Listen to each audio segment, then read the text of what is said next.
The land is quiet, but it's the kind of quiet that warns you something's coming. The wind moves slow, heavy with dust and secrets buried deep beneath the oil fields. In this silence, the earth hums, not from nature, but from what men have done to it. This is where power is built, bought, and stolen. And as the first light of dawn cuts through the smoke, one thing becomes clear. Nothing stays buried forever. The morning sun rises over the cracked Texas horizon, turning the oil rigs into long, stretching shadows across the dry land. Every sound feels sharp, the squeak of metal, the grind of gears, the low groan of a machine waking up after a night of restless silence. The land looks peaceful from a distance, but up close, it's alive, breathing with pressure, heat, and greed. The people who work here know that better than anyone. They've seen how fast things can change. One deal gone wrong, one drop of oil spilled in the wrong hands, and everything burns.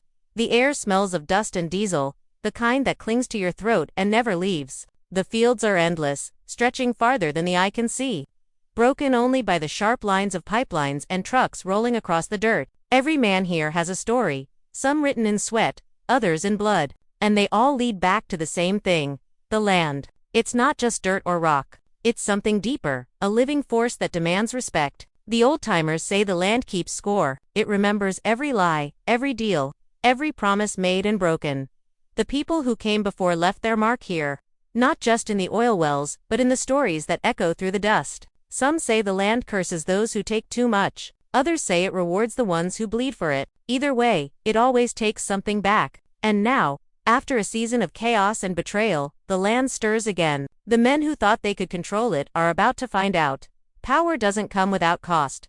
Somewhere beyond the rigs, a storm brews, clouds rolling low and dark, heavy with warning. It's not just weather, it's a sign, the kind the locals whisper about, the kind that makes even the toughest man pause. Because out here, the storm doesn't just change the sky, it changes everything. As the first drops of rain hit the cracked soil, the land groans almost like it's waking up, and in that sound, hidden under thunder and wind, there's a promise. What's buried will rise again.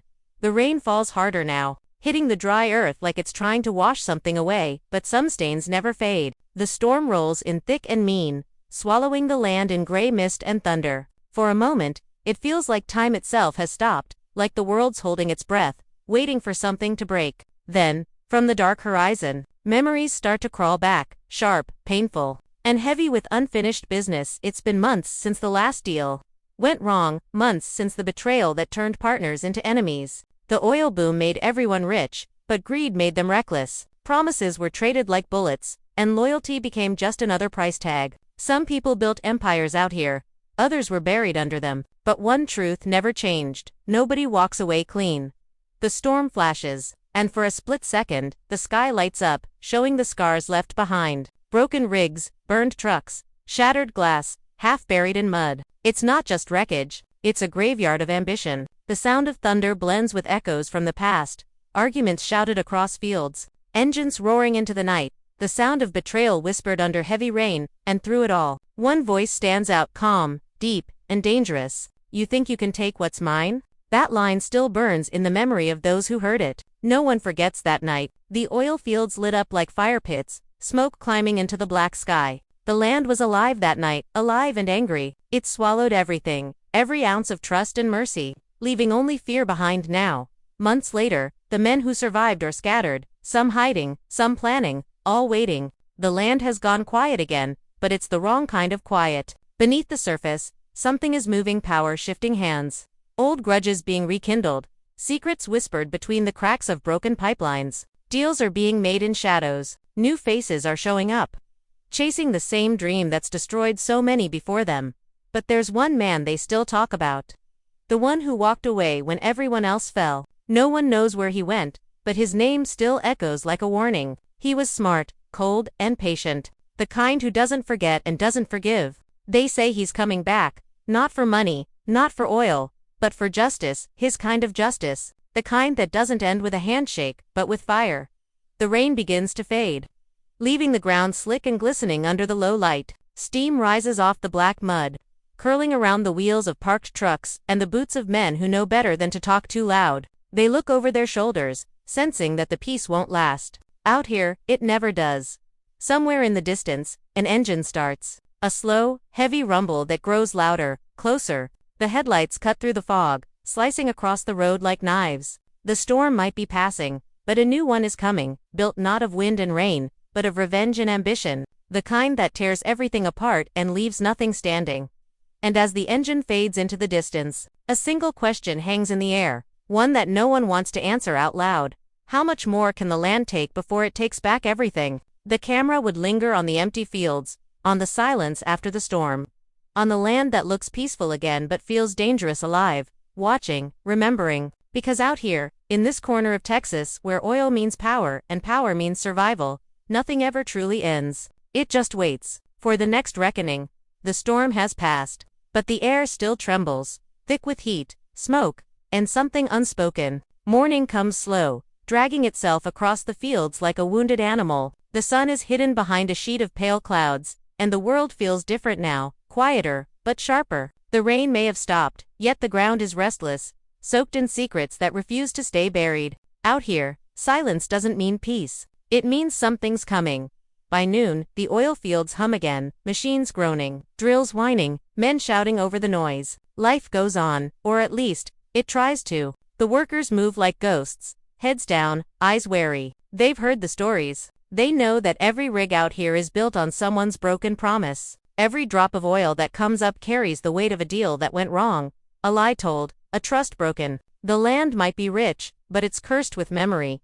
Word spreads fast, faster than the trucks rolling through the dirt roads. A new name is being whispered among the crew, a new face stepping into a world that eats people alive. No one knows much about her, only that she's not from here, and she doesn't scare easy. She walks into the oil camp like she owns it, calm but fierce, the kind of presence that silences a room without saying a word. Some say she's here to buy what's left of the field, others say she's here to burn it all down. Her eyes scan the horizon, searching, measuring. She knows the stories too. She's heard about the man who vanished after the fire, the one they call the Landman. Some say he's dead. Others believe he's waiting for the right moment to rise from the dirt and take back everything that was stolen. Either way, she's ready, because out here, the truth isn't written in words. It's written in scars, in the cracks of the land, in the way the wind shifts before trouble comes. As the day fades, tension grows. The men watch her from a distance, unsure, uneasy. She doesn't talk much, but when she does, her words cut deep. The land doesn't belong to anyone, she says, it just decides who gets to stay. No one argues. They know she's right. Out here, ownership is temporary, and survival is borrowed. By evening, a convoy of black trucks arrives, new investors, new money, new power, the kind that doesn't shake hands, just signs checks and makes things disappear. They promise change, progress, stability, but the land's been through this before. It knows that promises made in the dark never see the light. The woman watches them closely. She's seen men like them before, polished, confident, blind to the danger under their feet.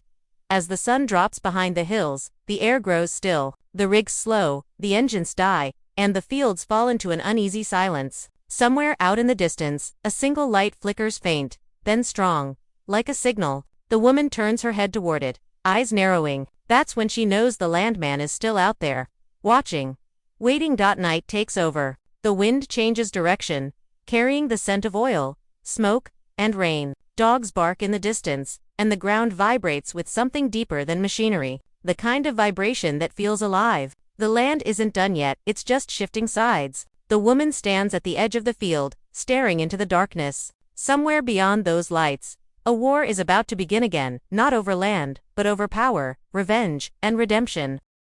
And as the stars fade behind the clouds, a single thought lingers in her mind. Some people dig for oil, others dig graves. The camera would pull back slowly, rising above the rigs, showing the vast stretch of land that seems endless, black, scarred, and breathing. In the distance, lightning flashes again, silent but bright, like a warning. The land has seen too much, and it's not done taking back what it's owed. The night feels heavy, not because of the dark, but because of the silence that sits inside it, the kind that creeps under your skin and makes you feel like you're being watched, even when there's no one around. The oil field is still, the machines off, the camp asleep. Only the wind moves now, brushing over the dirt, carrying the smell of diesel and rain. Somewhere in that silence, something shifts, small at first, then steady, like a heartbeat rising from the ground itself. The land is waking up again. Far out on the horizon, Headlights slice through the black. A single truck rolls down the old road. Slow and deliberate, dust follows behind it like a ghost. Inside, a man grips the wheel, calm, focused, like he's been driving this road his whole life. His face stays hidden in the dark, but the rhythm of his movements says enough. This isn't a stranger. This is someone who belongs here. Someone the land hasn't forgotten. The landman has come back. Every mile he drives pulls the past closer. Flashes of fire, betrayal, the weight of everything that was lost. He remembers the deals made behind closed doors, the friends who turned, the land that burned under his boots. They thought he was gone, swallowed up by the dirt like so many others. But some men don't vanish. They become part of the ground, patient, silent, waiting for the right time to rise. And that time has come. The truck stops. The door creaks open. A boot hits the mud. He steps out and stands still for a long moment, breathing in the smell of the earth after rain. The air hums deep, alive. The land recognizes him. Every scar, every loss, every drop of sweat he's ever given it. The wind shifts, carrying the sound of distant engines, the faint echo of voices, the promise of trouble. He looks toward the horizon, toward the lights where new money and old lies have gathered, and a slow, cold smile touches his lips. At the camp, the woman from before stands near the rigs, her eyes scanning the dark. She feels it too, that change in the air, that pull that says something's about to happen. The workers sense it, whispering in low voices, glancing over their shoulders. The land feels smaller tonight, tighter, like it's holding its breath. And then, the first sound cuts through the quiet. The deep rumble of an engine. Growing louder, closer. The headlights appear again, blinding and white. The truck rolls in, stops at the edge of the field. The woman doesn't move. The men go still. And for a long moment, nothing happens. Then he steps out, the landman covered in dust and silence. No words, no greetings. Just presence, the kind that fills the space and leaves no room for fear or doubt. He walks past the men without a glance, stops near the rigs, and kneels down. His hand presses into the dirt, feeling it, the heat, the heartbeat, the truth buried underneath. When he finally speaks, his voice is low, steady, and sharp enough to cut through steel. "You all forgot what this place is," he says. "You tried to own it, you tried to tame it, but the land doesn't belong to you. It never did." The woman steps forward, her expression unreadable. The storm wind picks up again, swirling dust around them. "And what do you think it belongs to?" she asks. He looks up, eyes hard and calm. "It belongs to whoever's willing to bleed for it."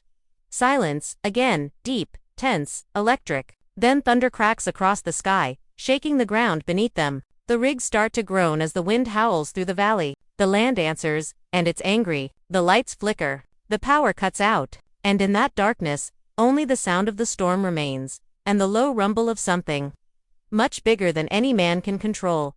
The landman turns toward the storm, the wind whipping through his hair, rain hitting his face. Behind him, the crew scrambles, the woman holds her ground. He doesn't move, doesn't flinch, because he knows this isn't the end. This is where it all begins again. The land has been waiting for this moment, and now it's time to settle the score.